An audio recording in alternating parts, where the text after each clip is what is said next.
Hello दोस्तों, नमस्कार। स्वागत है आपका math with Shivam Guru channel में। तो दोस्तों, हम लोग पढ़ रहे थे डिस्काउंट, और डिस्काउंट में मैं आपको 2 वीडियो दे चुका हूँ। ये आज आपको तीसरा वीडियो बनेगा। उसमें लगभग मैंने जो है 12 या 13 क्वेश्चन कराए हैं, तो उसी के आगे आज हम लोग शुरू करेंगे। तो जो मित्र पहली बार जुड़ रहे हैं हमसे, वो उनसे रिक्वेस्ट है कि वीडियो को शुरू से देखना शुरू करें। यानी कि पहला और अगर डिस्काउंट आप पढ़ना चाहते हैं तो पहला और दूसरा वीडियो ज़रूर देखें, क्योंकि पहले वीडियो मैंने कॉन्सेप्ट समझा रखा है, दूसरे वीडियो में लगभग 10 से 12 सवाल कराए हैं, और उसी श्रृंखला में आज हम लोग आगे बढ़ेंगे। और जो बच्चे पहली बार ही मैथ पढ़ रहे हैं, कहीं पर उन्होंने मैथ नहीं पढ़ा है, तो वो फिर शुरू से देखना शुरू करें। मैंने जो है परसेंटेज से मैथ पढ़ाना शुरू किया है, और लगभग 100-125 जो है वीडियो मेरे पढ़ चुके हैं। ठीक है, तो आइए चलते हैं उसी क्रम में। सवाल मैंने कुछ लिख रखे हैं। वैसे ये सवाल मैंने कल कराया था, लेकिन जो है वीडियो गड़बड़ हो गया, इसलिए मुझे दोबारा से रिकॉर्ड करना पड़ रहा है ये। चलिए आइए, पहला सवाल है कि एक व्यापारी अपनी वस्तुओं पर मूल्य 120% से बढ़ाकर चिन्हित करता है, उसे 30% तक की छूट देता है। यदि लागत मूल्य 750 रुपये है तो विक्रय मूल्य क्या होगा। अब देखिए, इस सवाल को करने के लिए मैं यूज करने वाला हूं रेशियो मेथड। अब रेशियो मेथड में यहाँ पर पूरा नहीं बताऊंगा कि कैसे होता है, क्योंकि रेशियो मेथड का ऑलरेडी मैं आपको जो है परसेंटेज में पढ़ा चुका हूँ, पूरी तरह से डिटेल में पढ़ा चुका हूँ, तो उसका बस यहाँ पर यूज करना है। ठीक है ना, रेशियो मेथड का। चलो देखो, पहले दिया हो कि उसके जो अपनी वस्तुओं पर 120 मूल्य जो है 120% से बढ़ाकर चिन्हित करता है, मतलब अपनी जो लागत मूल्य है उसको वो बढ़ाकर उस पर अंकित करता है। कितने परसेंट? 120%। अगर मैं आपको थोड़ा से ऐसे समझाऊं कि अभी सवाल नहीं कर रहा हूं, अगर मान लो कि मेरी एक वस्तु है जिसका मूल्य है 100 रुपये, तो वो सवाल कह रहा है कि इसको 120% बढ़ाकर अंकित किया गया। कितना बढ़ाकर? 120%। तो 100 का 120% कितना होगा? 120 ही होगा। तो मतलब वस्तु कितनी हो जाएगी? 220 हो जाएगी। कितनी हो जाएगी? 220 हो जाएगी। अब क्या कर रहा है कि उसे जो है 30% तक की, अब क्या करता, चिन्हित तो करता है, लेकिन उसमें जो है उसमें 30% तक की छूट देता है। अब ये जो अंकित कर दिया, इसमें वो 30% छूट देकर वस्तु को बेच देता है। कह रहा यदि लागत मूल्य 750 रुपये है तो विक्रय मूल्य क्या होगा। वैसे तो आप इसको बेसिक से भी लगा सकते हैं, लेकिन रेशियो मेथड सबसे बेस्ट होगा यहाँ पर, क्योंकि हम उसको यूज करते चले आए हैं। जो बच्चे शुरू से वीडियो मेरे साथ में पहले नंबर से, यानी कि परसेंटेज से ही पढ़ना चालू किए हैं, उनके लिए सवाल तो ये हो गया होगा, मेरे बताने की जरूरत ही नहीं। तो देखो, आपको पता है कि 120% की फ्रैक्शन वैल्यू कितना होती है, तो ये होती है 6/5 होती है। कितनी होती है? 6/5 होती है।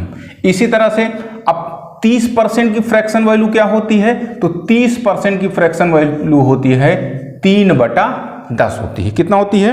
3/10। अब सवाल को सुनिएगा, पहले उसने मूल्य को 120% बढ़ाया, मतलब उसका अगर सीपी जो है 5 रहा होगा, अगर मान लें कि सीपी 5 रहा होगा, तो उसने 6 बढ़ाकर अंकित किया। तो भैया यहां पर से आपको मिल जाएगा सीपी से एमपी का रेशियो, मार्क प्राइस, सीपी से एमपी का रेशियो। अगर मूल्य रहा होगा 5, तो इसमें वो 6 की वृद्धि किया, 6 की वृद्धि किया, तो 6×5 कितना हो जाएगा, मतलब उसने 11 अंकित किया। कितना अंकित किया? 11 चिन्हित किया। अब इसके बाद क्या करता है कि वह 30% की छूट देता है। तो छूट किस पे देगा? छूट हमेशा अंकित मूल्य पर दी जाती है। तो भाई अगर अंकित मूल्य 10 है तो उस पर 3 की छूट दिया, तो यहां पर आपको जो है एमपी से एसपी का रेशियो मिलेगा। एमपी से एसपी का कैसे? क्योंकि 10 रुपए अगर उसका अंकित मूल्य होगा, तो उस पर 3 की छूट पर बेच देगा, मतलब 7 पे वस्तु बिक जाएगी, मतलब विक्रय हो जाएगा। तो यहां पर एमपी से एसपी का रेशियो निकलेगा। तो अगर उसका मार्क प्राइस 10 होगा, तो वो 3 का छूट दे देगी, तो वस्तु कितने में बिकेगी? 7 पर। अब मैंने आपको इसको हल करना बताया है, ये सारी चीजें मैं बता, देखो एमपी से एमपी कट जाएगा, यहाँ सीपी और एसपी का रेशियो आ जाएगा। देखो कहीं पर भी हमें लाभ और हानि यानी प्रॉफिट और लॉस की गणना करनी हो, तो हमें सिर्फ 2 चीजों की जरूरत होती है। अगर हमें सीपी और एसपी मिल जाए, चाहे रेशियो में मिल जाए चाहे रुपए में मिल जाए, तो हम जो है उसके प्रॉफिट, लाभ या हानि की गणना परसेंटेज में कर सकते हैं आराम से। अब यहाँ पर देखो इधर क्या हो जाएगा, इधर कुछ कटेगा नहीं, कट रहा है, तो ये हो जाएगा 10 × 50 और ये 11 × 77। ये हो गया आपका। देखो यहाँ पर से इंगित कर रहा है कि पहले नंबर पर क्या है सीपी, तो यहाँ पर पहले नंबर पर ये सीपी है, दूसरे नंबर पर क्या है एसपी, तो यहाँ पर दूसरे नंबर पर एसपी है। तो सीधा सा मतलब ये हुआ कि ये सीपी 50 का सीपी है, बेचा कितने में गया 77 में। अब देखो सवाल में दिया क्या है, कह रहा है यदि लागत मूल्य 750, लागत मूल्य का मतलब होता है क्रय मूल्य, क्या होता है क्रय मूल्य, या इंग्लिश में इसे कॉस्ट प्राइस कहते हैं। तो भैया यहां पर हमारा लागत मूल्य है 50, कितना है 50, लेकिन सवाल में कह रहा है कि ये जो है ये चीज जो है 750 रुपए है। तो बताओ 50 की वैल्यू 750, तो कितने गुना है, ये है आपका 15 गुना। कितने गुना है 15 गुना। अगर 15 गुना ये है तो जस्ट 15 गुना ये भी होगा विक्रय मूल्य। तो 15 गुना होगा तो 77 में 15 का गुणा कर लेंगे, तो ये हो जाएगा 5 और ये हो जाएगा, ये गुणा करिएगा तो कितना जाएगा 1155 रुपए। ठीक है ना, 1155 रुपए गुणा कर दीजिएगा। ऐसा सवाल, बिल्कुल सिंपल सवाल है, बेसिक सवाल है।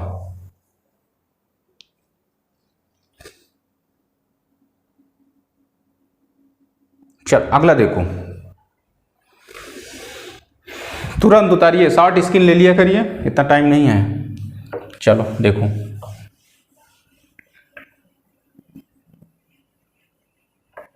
दूसरा सवाल देखो, कह रहा 20% छूट देने के पश्चात किसी वस्तु की कीमत 3024 रुपए है, जिसमें विक्रय मूल्य पर 5% टैक्स भी शामिल है, उस वस्तु का अंकित मूल्य रुपए में क्या होगा ये बताना है। चलो बहुत अच्छा सवाल है, आप पहले इसको समझ लो। कह रहा कि 20% छूट देने के बाद भी एक वस्तु है, मान लेते हैं कि एक वस्तु है, देखो ये एक वस्तु है, इस पे पहले क्या किया गया कि 20% का छूट दिया गया। कितने का दिया गया 20% का छूट दिया गया, तो कुछ इसका मूल्य आएगा। अब कह रहा है कि इस पर जो है ये जो मूल्य आया है इस पर जो है 5% का टैक्स भी लगाया जाता है। मतलब 20% की छूट पर इसको बेचा गया, लेकिन इस पर जो है विक्रय मूल्य का 5% टैक्स भी लगाया गया, यानी इसको 5% फिर से बढ़ाया गया, तो यहाँ पर एक अंतिम मूल्य होगा। तो आपको यहाँ से क्या पता चल रहा है, एक ही वस्तु को पहले बढ़ाते हैं फिर घटाते हैं, तो इसमें क्या लगता है, मैंने क्या बताया था परसेंटेज में, इसमें मैंने बताया था कि इस तरह के सवालों में सक्सेसिव परसेंटेज आप लगा सकते हैं या रेशियो मेथड लगा सकते हैं, आप आराम से इस सवाल को हल कर सकते हैं। तो चलो देखते हैं, क्योंकि यहां पर ये रुपए में दिया है तो हम अगर रेशियो से करेंगे तो हमारे लिए बहुत आसान होगा, इसलिए हम रेशियो मेथड का ही यूज करेंगे। अब यहां पर देखो, पहले तो भाई वो 20% की छूट देता है, ये 20% का मतलब कितना होता है 1/5, और यहां पर ये 5% का मतलब कितना होता है, तो 5% का मतलब फ्रैक्शन में होता है 1/20। अब सवाल को पकड़िएगा, कह रहा है 20% छूट देने के पश्चात किसी वस्तु की कीमत कितना है 30,024, और जिसमें विक्रय मूल्य पर 5% टैक्स भी शामिल है। तो देखो यहां पर अगर वस्तु रही होगी 5 की, तो उसको 1 के छूट पर बेचा गया, तो वस्तु बेची गई 4 पे। ये बात समझ में आ रही है। अब देखो बार बार वो एमपीएसपी लिखने की कोई जरूरत नहीं है, वस्तु रही होगी 5 की, तो उसको 1 के छूट पर बेचा गया, तो 5 की वस्तु बिकी 4 में। अब आगे क्या कह रहा है कि 5% का टैक्स लगा, विक्रय मूल्य का 5% टैक्स, तो भैया अगर उसका विक्रय मूल्य 20 रहा होगा तो उस पर 1 रुपए का टैक्स लग गया, तो मतलब ये हुआ कि 20 की वस्तु को हमें बेचना पड़ा फाइनली 21 में। कितने में बेचना पड़ा 21 में। अब यहां से काट लेते हैं, तो ये हो जाएगा 20 पंचे 100 और 21 चौको 84। तो देखो ये आपका जो पहले नंबर पर होता है ये सीपी होता है, सदैव याद रखना, ये सीपी होता है और ये एसपी होता है। ये क्या है, ये आपका निकला है सीपी कॉस्ट प्राइस, और ये है एसपी यानी कि सेलिंग प्राइस विक्रय मूल्य। 100 की वस्तु को 84 में बेच दिया गया, 100 की वस्तु को 84 में बेच दिया गया। अच्छा इसमें और कुछ दिया, हाँ करा कि 20% छूट देने के पश्चात किसी वस्तु की कीमत कितना है 30,024 है। तो भैया देखो ये 30% छूट देने के बाद कितने की वस्तु बेची जा रही है 30,024 रुपए की। तो यहाँ पर देखो वो विक्रय दिया हुआ है, तो यहाँ पर विक्रय कितना है 84। तो भैया ये 84 किसके बराबर हो जाएगा 30,024 के बराबर हो जाएगा कि नहीं हो जाएगा, बिल्कुल हो जाएगा। किसके बराबर हो जाएगा 30,024 के। तो अब देख लेते हैं कि कितने गुना है ये। तो गुना निकालने के लिए सीधा से आपका मतलब ये है कि इसमें भाग दे देना है 84 से। 12 से भाग कर दें, 12 सते 84 और 12 दुनाई 24, 6 हो गया, 12 पंचे 60, 12 दुनाई 24, 7 से काट दें, 7 त्रिका 21 और 7 छंग 42। कितने गुना है ये 36 गुना है। कितने गुना है 36 गुना है। हमको देखो पूरा काट दिए तो 36 आ गया, मतलब ये 36 गुना है। तो भैया 36 गुना ये भी होगा, तो 100 का 36 गुना कितना हो जाएगा 3600 रुपये। तो ये आपका क्या हो जाएगा कॉस्ट प्राइस, लागत मूल्य। लागत मूल्य ही पूछा है। अच्छा उस वस्तु का अंकित मूल्य पूछ, ठीक है ये अंकित मूल्य है, ठीक है ना, क्योंकि यहाँ पर अंकित मूल्य की बात की गई है, कॉस्ट प्राइस की बात नहीं की गई है। तो ये आपका क्या निकलेगा अंकित मूल्य ही निकलेगा, ठीक है ना। तो 3600 रुपये आ जाएगा।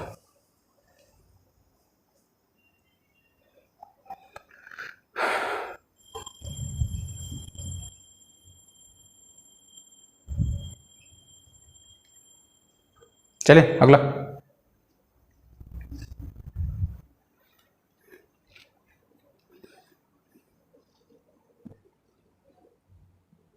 चल अगला सवाल देखो, ये बात समझ में आई ना, यहां कंफ्यूज तो नहीं हो रहे हैं सीपी और एसपी में।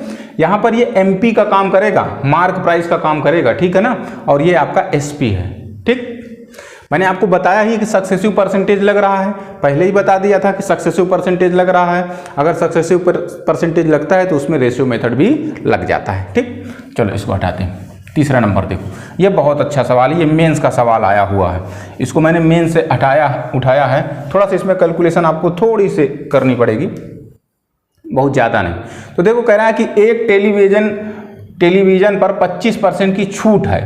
देखो एक टेलीविज़न पर कितने की छूट है 25% की छूट है, और ब्रांड बी के टेलीविज़न पर 40% की छूट है। छूट के बाद ए के मूल्य से 2250 रुपये अधिक है। कह रहा है छूट के बाद ए के मूल्य से 2250 रुपये अधिक है। ए का अंकित मूल्य होगा यदि बी का अंकित मूल्य 3500 रुपये है। थोड़ा लैंग्वेज इसमें पकड़ना होगा आपको। आप देखिए कह रहा है, पहले हम ए की बात करते हैं, यहां पर देखना ए की बात करते हैं। तो आपको दिया है कि टेलीविजन 25% की छूट मिलती है, तो आपको 25% की वैल्यू आना चाहिए। 25% का मतलब होता है 1/4 फ्रैक्शन में, ठीक है ना। मतलब अगर वस्तु रही होगी 4 की तो उसको 1 के छूट पर दिया गया, मतलब वस्तु दी गई 3 पे। अब देखो यहां पर हम बी की बात करेंगे, इधर आ गया बी। अब देखो बी, ब्रांड बी की बात करते हैं, तो ब्रांड बी में कहा है कि टेलीविजन पर 40% की छूट दी गई है। पहले वाले पर 25% की, दूसरे वाले पे 40%। अब आपको आना चाहिए कि 40% की फ्रैक्शन वैल्यू कितना होती है, तो 40% की फ्रैक्शन वैल्यू होती है 2/5। कितना होता है 2/5। मतलब अगर वस्तु रही होगी 5 की, अगर उसमें लिखा रहा होगा 5 का, तो उसको 2 के छूट पर बेचा गया, मतलब वस्तु को बेचा गया 3 पे। ये बात समझ गए, इसको हम हटा दे रहे हैं। अब देखो ठीक है, अब कह रहा है कि ए का अंकित मूल्य होगा यदि बी का अंकित मूल्य 3500 रुपये है। बी का अंकित मूल्य कितना है 3500 रुपये। अच्छा यहां पर इस रेशियो में आपको क्या समझ में आ रहा है, आप 5 की वस्तु को 3 में दे रहे हैं, तो इसका मतलब ये मार्क प्राइस है, ये एसपी है। यही ना समझ में आ रहा है भाई, आप 5 की वस्तु को 3 में बेच दिए छूट देकर 40% की, तो इसका मतलब ये मार्क प्राइस है, ये सेलिंग प्राइस है। इतना समझ में आ रहा है। तो भाई ये वाला मार्क प्राइस है, तो ये एमपी उसका दिया गया है, बी का कितना दिया है 35,000 रुपये। तो इसका कितना दिया है 35,000 रुपये। अब आप देख लो कि ये कितने गुना है, तो ये है आपका 700 गुना। बच्चे कितने गुना है, सॉरी 7000 गुना है। कितने गुना है 7000 गुना है। देखो कितने गुना है, ये 35,000 दिया था ना, तो यहां पर देखो एमपी कितना है 5, सवाल में कितना दिया है 35,000, तो कितने गुना है 7000 गुना। तो भाई इसका एसपी भी 7000 गुना होगा। कितने गुना होगा 7000 गुना। तो ये हो जाएगा 7 त्रिका 21,000। कितना हो गया 21,000। अब सवाल को यहां से थोड़ा से पकड़िएगा, कह रहा है ए के मूल्य से 2,250 रुपए अधिक है। कौन अधिक है? बी अधिक है। यही लैंग्वेज पकड़नी है। यहां कह रहा है छूट देने के बाद ए के मूल्य से, सवाल तो यहां से पकड़ना, देखो बी के टेलीविजन पर 40% की छूट है, छूट के बाद ए के मूल्य से 2250 रुपए अधिक है। कौन अधिक है? इसका मतलब बी का अधिक है। क्या अधिक है? अच्छा, मूल्य से। अच्छा देखो, छोटी छोटी ये बातें पकड़नी है आपको मैथ में, हिंदी का भी इसमें रोल होता है थोड़ा बहुत। अब देखो यहाँ पर कह रहा है मूल्य से 2250 रुपए अधिक है, तो आप मूल्य से का मतलब क्या समझेंगे? अब यहाँ पर मूल्य से, अच्छा विक्रय मूल्य यहाँ पर कंफर्म होना चाहिए, ये चीज़ यहाँ पर कंफर्म करना चाहिए। सवाल शायद मैंने थोड़ा सा मिस्टेक कर दिया, इसको विक्रय से लिख लीजिएगा। विक्रय मूल्य से 2250 रुपए अधिक है। अब मुझको ये बताओ कि ये जो बी वाला है, ए के विक्रय मूल्य से 2250 अधिक है, ये जो है ये 2250 अधिक है किससे? ए से। तो भाई अगर हम 2250 इससे घटा दें, क्या करें? 2250 इससे अगर घटा दें तो किसका आ जाएगा? ए का आ जाएगा। यही तो कहा गया है कि भाई जो ए का विक्रय मूल्य है, जो बी का विक्रय मूल्य है, वो ए के विक्रय मूल्य से 2250 अधिक है। तो अगर हम इसको घटा दें तो किसका विक्रय मूल्य आ जाएगा? ए का आ जाएगा। तो घटाओ, ये हो जाएगा 0, ये हो जाएगा 5 और ये हो जाएगा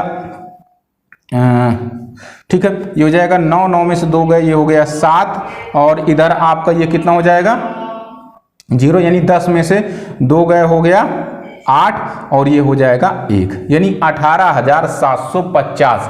कितना आया? 18,750। तो ये क्या आ गया? ये अब आ गया विक्रय मूल्य किसका? ए का विक्रय मूल्य। ए का विक्रय मूल्य कितना आ गया? 18,750। वैसे पूछा क्या था इस पे? कह रहा बी का अंकित मूल्य बता, नहीं पूछा क्या है? कह रहा ए का अंकित मूल्य होगा। अच्छा, ए का अंकित मूल्य बताना है। देखो ए पर ए का हमें क्या मिल गया? ए का विक्रय मूल्य मिल गया। अब अंकित मूल्य कहाँ है ए का? ये है ना, 4 की वस्तु उसने 3 पे बेची थी, तो 3 की वैल्यू कितना आ गया? 18,750। अब देख लेते हैं ये कितने गुना है, कितने गुना है, तो कैसे निकालोगे? मैंने बताया था ये 18,750 है, इसको हम कितने से भाग कर देंगे? 3 से। 3 से भाग करो, 3 छंग 18, 3 दूनाई 6, देखो 3 छंग 18, 3 दूनाई 6 और 3 पचे 15 और ये 1 0, तो 6,250। मतलब ये कितने गुना है? 6,250 गुना है। तो जब ये 6,250 गुना है तो ये भी होगा 6,250 गुना। तो ये जब करेंगे तो 6 चौको 24,000 सीधा सीधा और 250 को 4 गुना 1,000, यानी कि ये आपका आ जाएगा 25,000। इसका अंकित मूल्य कितना हो जाएगा? 25,000। इतना थोड़ा सा आपको कैलकुलेशन करना पड़ सकता है, ठीक है ना, और कोई दिक्कत नहीं है। फिर भी 40 सेकंड का सवाल है, इससे ज़्यादा का नहीं है। चलो हो गया हो तो आगे चलें।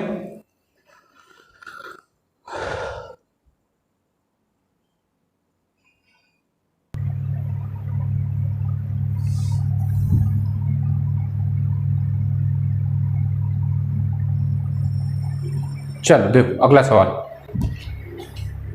क्या किसी वस्तु का लागत मूल्य x रुपए है, इसे 200% से बढ़ाकर अंकित किया गया, 25% छूट देने के बाद इसे 540 रुपए में बेचा गया, x का मान रुपए में क्या होगा? तो ध्यान से देखना, पहले इसको 200% बढ़ाया गया। कितने परसेंट बढ़ाया गया? 200%। 200% का फ्रैक्शन वैल्यू कितना होता है? 2/1। ये सारी चीजें आनी चाहिए आपको। 2/1 बच्चे को पता है। अब अगर अंकित किया, बढ़ाकर अंकित किया गया, 25% छूट देने के बाद, 25% का मतलब होता है 1/4। 25% छूट देने के बाद इसे 540 रुपये में बेचा गया, x का मान बताइए। यानी कि देखो, अगर वस्तु 1 की रही होगी, 2 बढ़ाकर अंकित किया गया, वस्तु 1 की रही होगी, इस पर कितना रहा होगा? 1 लिखा रहा होगा, सॉरी 1 रुपए की उसने खरीदा होगा, तो 2 रुपए बढ़ाकर मतलब उसने अंकित किया हो गया, अंकित किया होगा 3। भाई 1 की वस्तु थी, 2 बढ़ाकर अंकित किया, तो वस्तु कितने की हो गई, 3 की। अब कह रहा है 25% की छूट देकर बेचा उसने, तो भाई 25% की छूट मतलब वस्तु रही होगी 4 की, तो उस पर 1 की छूट दे दिया, तो 1 की छूट दे दिया तो वस्तु कितने में बिकी, 3 में। अब यहाँ से हल कर लेते हैं। अब ये हो जाएगा 4 एकन्नम 4 और ये हो जाएगा 3 त्रिक्का 9। कितना हो जाएगा, 3 त्रिक्का 9। अब देखते हैं, दिया है छूट देने के बाद कितने में बेचा जाता है, 540 रुपए में। आपको मैंने बताया ना, बार बार ये लिखने की जरूरत नहीं है। ये आपका हो गया सीपी, ये हो गया एसपी, ठीक है ना। ध्यान रखना है कि सीपी बनेगा कि एसपी बनेगा। वैसे यहाँ पर अगर आप देखो तो यहाँ पर कह रहा है 200% बढ़ाकर अंकित करता है, तो भाई यहाँ पर अगर आप करना भी चाहो तो बढ़ाकर अंकित करता है तो क्या अंकित करेगा, मार्क प्राइस अंकित करेगा। अब इसी तरह से 25% की छूट देता है तो मार्क प्राइस पर छूट देगा, तो मार्क प्राइस से एसपी का आ जाएगा। आपको पता ही है, इससे कैंसिल हो जाएगा, तो बचेगा क्या, यहाँ पर बचना है सीपी और एसपी ही बचना है। मैंने बताया इसको लिखने की कोई जरूरत नहीं है, लेकिन फिर भी समझिए। तो देखो ये विक्रय मूल्य अंतिम में दिया कितना है, 540 रुपए में बेचा गया, तो भैया यहाँ पर विक्रय मूल्य कितना है, 9, जबकि सवाल में दे रहा है 540 रुपए, तो कितने गुना है, 60 गुना। कितने गुना है, 60 गुना। देखो 60 गुना है, तो भैया 60 गुना ये भी होगा क्या, कॉस्ट प्राइस। तो इसका 60 गुना करो, 60 का 4 गुना करेंगे तो कितना हो जाएगा, 6 चौको 24 यानी कि 240 रुपए। तो उसका लागत मूल्य कितना रहा होगा, 240, जबकि लागत मूल्य वहां पर क्या बताया, एक्स, तो यही तो एक्स का मान है, ये भी लागत मूल्य वो भी लागत मूल्य, इसका मतलब यही किसके बराबर होगा, एक्स के बराबर होगा। ठीक, शॉर्ट स्क्रीन लीजिए।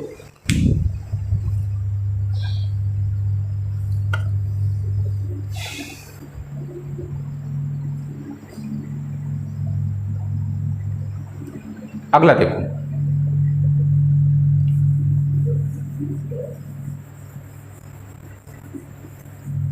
सवाल को समझो, केवल लैंग्वेज कठिन है, ये बैंक का सवाल है। इतने लंबे सवाल बैंक में ही आते हैं, ये बैंक का सवाल है। किसी वस्तु की अंकित कीमत 5000 रुपए है, किंतु त्योहार के कारण कुछ छूट घोषित की जाती है। श्री एक्स इस अवसर का लाभ उठाते हुए उस वस्तु को कम की गई कीमत पर खरीदता है, इसके बाद उसे 5000 रुपए में बेच देता है, जिससे उसे 11.1/9% का लाभ होता है। उस वस्तु पर छूट क्या होगी। देखो यहां पर दिया क्या है, एक वस्तु है वो कुछ रुपए की थी, बात को समझिएगा, कुछ रुपए की थी। अब इस पर कुछ छूट दी गई, क्या दी गई, कुछ डिस्काउंट दिया गया। तो कुछ डिस्काउंट त्योहार पर दिया गया, तो यहां पर ये कुछ रुपए की हो जाएगी डिस्काउंट पर। तो एक व्यक्ति था, उसका नाम था एक्स, एक्स ने उस समय जब डिस्काउंट था उतने में ही खरीद लिया। इसको कितने में खरीद लिया, जितना डिस्काउंट मिला उतने में ही इसको खरीद लिया। और खरीदने के बाद इसको कितने में बेच दिया, उसके अंकित मूल्य पर ही। कितने पर, मतलब 5000 रुपए पर बेचा गया है ना, देखो ना सवाल में दिया हुआ है कि इसके बाद उसे 5000 रुपए में बेच देता है, मतलब जितना उस पर लिखा हुआ था उतने का ही वो बेच देता है। तो आपको बताना है कि छूट प्रतिशत क्या है, बताना है छूट प्रतिशत क्या है। ठीक, देखो कह रहा उसे लाभ कितना होता है, 11 सही 1/9, इसी को पकड़ो, 11 सही 1/9। इसका मतलब कितना होता है, फ्रैक्शन में 1/9 होता है। कितना होता है, 1/9 होता है। ठीक है, कोई बात नहीं। अब देखो, यानी कि 9 की वस्तु पर 1 का लाभ कमाया, यानी कि इधर देखो 9 की वस्तु पर 1 का लाभ कमाया तो बेचा कितने में, 10। इधर ध्यान से सुनना, 9 की देखो सीपी था 9 और उस पर 1 का लाभ लिया, तो 9 की वस्तु को उसने बेचा कितने में, 10 में बेचा। कितने में बेचा, 10 में बेचा ना। तो भैया अगर मैं आपसे ये कहूं कि ये उसके लिए सीपी है और ये जो है उसके लिए एसपी है, किसके लिए, श्री एक्स के लिए, भैया 9 की वस्तु को उसने 10 में बेच दिया। अब देखो सवाल में दिया है कि उसने बेचा कितने का है, 5000 रुपए का बेचा है। इसे फाइनली उसने कितने में बेचा है, 5, जबकि यहाँ पर कितने में बिक रहा है, 10 में। तो ये 5000 इस 10 यूनिट के बराबर होगा कि नहीं होगा, तो आपको दिख रहा होगा कितने गुना है, ये है 500 गुना। कितने गुना है, 500 गुना। अगर उसका विक्रय मूल्य 5000 रुपए है तो कितने गुना है, देखो यहां से कितने गुना, 500 गुना। तो भैया ये सीपी भी तो 500 गुना रहेगा, होगा। अगर ये 500 गुना तो ये भी 500 गुना, तो ये 500 गुना हो जाएगा, तो ये हो जाएगा 4500 रुपये। कितना हो जाएगा? 4500 रुपये। अब आपसे कहा है कि कितने % की छूट उसको मिली थी। अरे सवाल देखो, अंकित मूल्य था कितना? 5000 रुपये। अब उसने उसका सीपी कितना आ गया? कॉस्ट प्राइस, मतलब उसने वस्तु को खरीदा कितने में था? 4500 में। आप मुझको ये बताओ, लिखा था वस्तु पे 5000 और उसने त्योहार के कारण 500 रुपये का छूट मिल गया, तो खरीद कितने में लिया? 4500 रुपये में। तो डिस्काउंट परसेंटेज निकालोगे तो क्या निकलेगा? कैसे निकलेगा? यहाँ पर डिस्काउंट कितने का मिला? 500 का। देखो 5000 की वस्तु थी, उसने खरीदा कितने में था? 4500 में। तो कितने के छूट प्राप्त किया? 500 का। गुणे में हो जाएगा 100, बटे में बताओ क्या आएगा? मैंने बताया था डिस्काउंट परसेंटेज की गणना हमेशा मार्क प्राइस पर की जाती है, तो मार्क प्राइस हो जाएगा 5000। ये 0 0 0 0, ये 0 से ये 0 कैंसिल, ये 10 बार में कट जाएगा, तो आ जाएगा आपका फाइनली आंसर 10%। ये सवाल केवल देखने में कठिन था, बाकी करने में बिल्कुल आसान सवाल है, कुछ भी नहीं था इस पे। चलो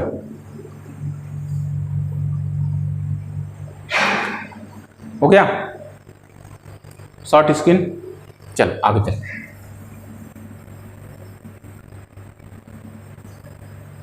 अगला सवाल देखो, ये तो और ही आसान है, बिल्कुल आसान है। करा एक व्यक्ति ने 1285 रुपए की निवल छूट मिलने पर साड़ी 7710 रुपए में खरीदा। दुकानदार ने साड़ी पर कितने % की छूट प्राप्त की? तो आपको पता है कि डिस्काउंट परसेंटेज कैसे निकालते हैं, अभी अभी तो बताया हूं। यहां पर डिस्काउंट छूट कितने की मिली उसको? 1285 रुपए की। कितने की मिली है? 1285। गुणे में हो जाएगा 100, अब बटे में क्या हो जाएगा? Mark price. मतलब यहां पर क्या रखा जाता है? अंकित मूल्य रखा जाता है ना, डिस्काउंट परसेंटेज की गणना करते हैं। आप मुझको ये बताओ, वस्तु को दुकानदार कितने में बेचता है? 7710 रुपए में। या ऐसे कहो कि वो खरीदता कितने में? 7710 रुपए में एक ग्राहक खरीदता है, और उसको छूट कितने की मिल रही है उस पे? 1285 रुपए का। तो इसका मतलब देखो भाई, 1285 की छूट देकर उसको 7710 रुपए में मिली वस्तु, तो इसका मतलब वस्तु पर कितना लिखा रहा होगा? तो देखो 7710 रुपए की तो मैंने पाया इसको, और छूट मुझको कितने मिली है? 1285 रुपए की। तो ये कितना हो जाएगा? 5 हो जाएगा, 8 1 9, 7 2 9, और ये 7 1 8। मतलब वस्तु पर कितना लिखा रहा होगा? इतना लिखा रहा होगा, अंकित मूल्य इतना रहा होगा। तो इसको यहां पर कर देंगे ये, ठीक। अब देख लो, ये हो गया मार्क प्राइस। अब काट लो, ये कितनी बार में कट जाएगा? 7 बार में दिख रहा है कि 7 बार में पूरा कट जाएगा। और जब 7 बार में पूरा कट जाएगा तो 100/7, और 100/7 की वैल्यू होता है 14 सही 2/7%। 14 सही 2/7%। चलो आगे।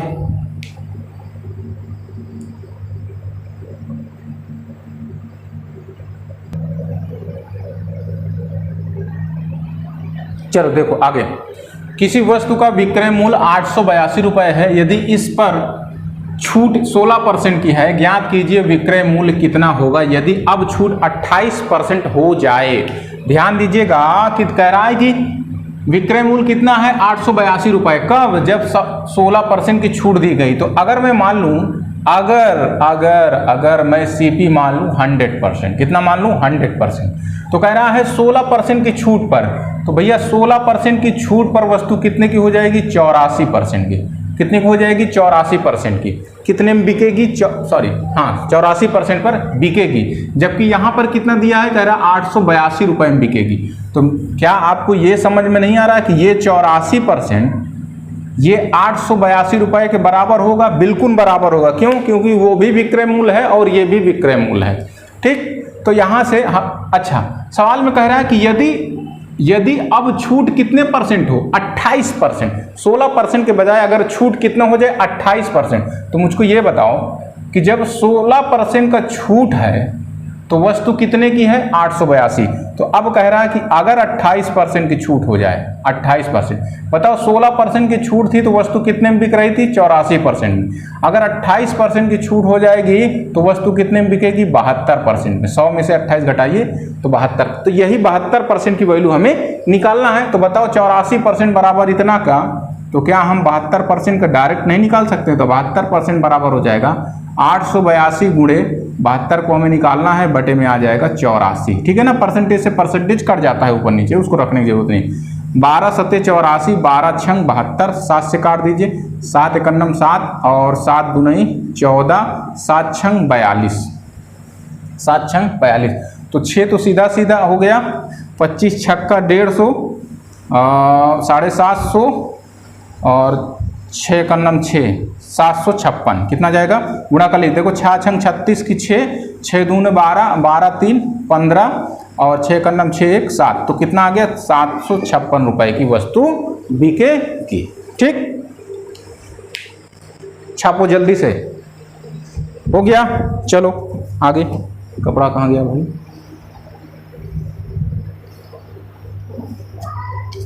आगे शॉर्ट स्क्रीन ले लिया करिए, इतना टाइम नहीं दूंगा, या तो साथ में लगाइए या शॉर्ट स्क्रीन तुरंत लगाते ही ले लिए। अगला सवाल करा, एक दुकानदार एक वस्तु 22,500, एक दुकानदार एक वस्तु 22,500 रुपए में खरीदता है और उसका मूल्य बढ़ाकर इस प्रकार अंकित करता है कि उसे 80% का लाभ हो। इसके साथ वह ग्राहक को 15% छूट भी देता है। दुकानदार का वास्तविक लाभ क्या होगा? दुकानदार का वास्तविक लाभ क्या होगा? कोई बात नहीं, कह रहा एक वस्तु 22,500 में खरीदता है, ठीक है, ये सीपी दिया हुआ है। कह रहा उसका मूल्य बढ़ाकर इस प्रकार अंकित करता है कि उसे 80% का लाभ हो। कितने परसेंट का लाभ हो?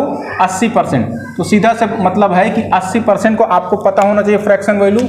बार बार मैं ये चीज़ें बताता हूँ, वैसे बार बार तो नहीं बताना चाहिए, लेकिन फिर भी जो नए होंगे तो ये हो जाएगा 4/5 इसका फ्रैक्शन वैल्यू होता है। ये 15% कितना होता है? तो ये 15% का भी मैं बता चुका हूँ, तो ये होता है 3/20 होता है।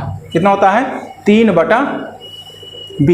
अब देखो कह रहा है 5 की वस्तु को 4 के लाभ पर बेचा गया। ध्यान से देखना, 5 अगर उसका मूल्य था तो उस पर 4 का लाभ लिया गया तो कितने में बिकेगी? 9 पर बिकेगी। यही ना मतलब हुआ भाई, अगर सीपी उसका 5 था तो 4 का लाभ लिया गया, 4 का लाभ लिया गया तो वस्तु कितने में बिकी? 9 में बिकी।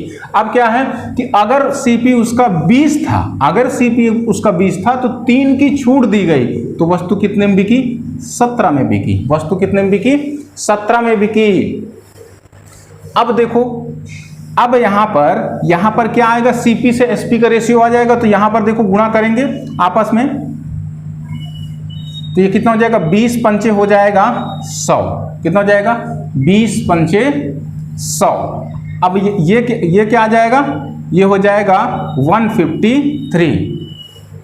ठीक है, तो अब आगे क्या दिया हुआ है? देखो ये हो गया सीपी, ये हो गया एसपी। मैं बार बार वही चीज, अब देखो बार बार वो लिखने की जरूरत नहीं है। यहाँ पर ये आ गया सीपी, ये हो गया एसपी, ठीक है ना। अब आपके पास दिया क्या है? कह रहा है कि दुकानदार एक वस्तु को 22,500 रुपए में खरीदता है, मतलब सीपी दिया है 22,500। अगर ये बताओ सीपी दिया है 22,500, अच्छा पूछा क्या? दुकानदार का वास्तविक लाभ क्या है? अच्छा, दुकानदार का वास्तविक लाभ, ठीक है, ठीक, कोई दिक्कत, ठीक। हाँ देखिए, जो है आप वैसे यहां पर क्या पूछ लिया है? वास्तविक लाभ परसेंटेज में पूछा है, ठीक है ना। ये जो है पूछा है परसेंटेज में, तो अगर परसेंटेज में पूछा है तो इसका कोई जरूरत ही नहीं है, ये तो केवल घुमाने के लिए दे दिया है, आपको इसकी कोई जरूरत ही नहीं है। आप ये बताओ, ये आपको सीपी मिल गया और ये आपको एसपी मिल गया, आप परसेंटेज लाभ की गणना नहीं कर सकते? लाभ या हानि की बिल्कुल कर सकते हैं। बताओ 100 की वस्तु है, कितने में बेच दे रहे हैं? 153 में, तो लाभ कितने का दिख रहा है? सीधा सीधा दिख रहा है 53% का, सीधा सीधा उसका लाभ दिख रहा है 53% का, और आगे लगाने की जरूरत ही नहीं है। ठीक, चल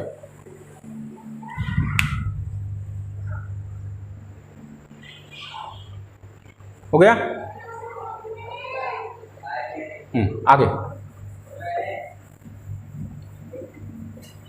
लास्ट सवाल आज का देखिए, 22 नंबर क्या है?